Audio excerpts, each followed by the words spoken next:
When it comes to stick shadows, like mentioned here, really any kind of liquid shadow, I actually do not use a base. Think of them as the base. They can't dry down and even go on quite as smoothly and evenly if we have a base underneath. So what I'm going to show you, I thought we'd do a quick little eye tutorial. I'm just going to buff this on, buff it out this way. Remember, the way that I work is I know how to clean up, so I don't worry too much about being super intricate.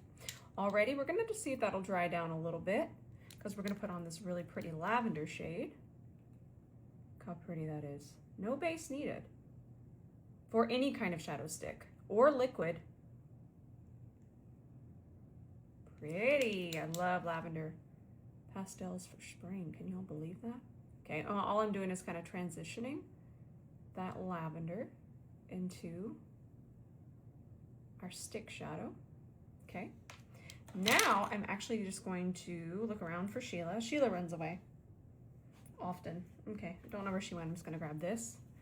And then I take a little bit of my cellar water and I'm just going to melt this kind of into my skin tone. Melt that a little bit. You can even take it up here.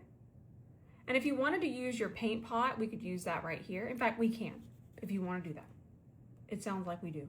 But as for it being a base underneath this, only sabotage. I remember many moons ago I would use this. I actually despise this eyeshadow primer. It needs an update.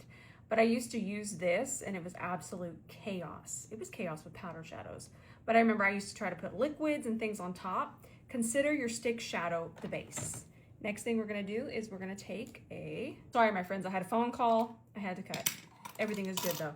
So it was actually about a cat, in case you're wondering. It actually was. I'm not getting another cat if it's helping a friend. So then what I'm gonna do is take a fluffy brush, the E29, and if you wanted, you can definitely put that and mix it in here, but it's just better as our kind of brow bone blur shade as opposed to being underneath. I promise this is something I wish that I would have known sooner. You think eyeshadow, right? You think stick. You're thinking, give me some primer. No, I like to actually use these as a base for the eyeshadow.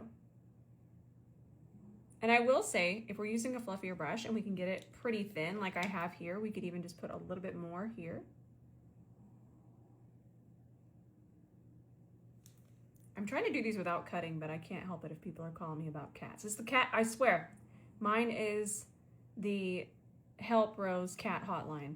It actually is. Yeah, that's nice. Let's add some more purple too. But just kind of to the center. Isn't this a pretty purple?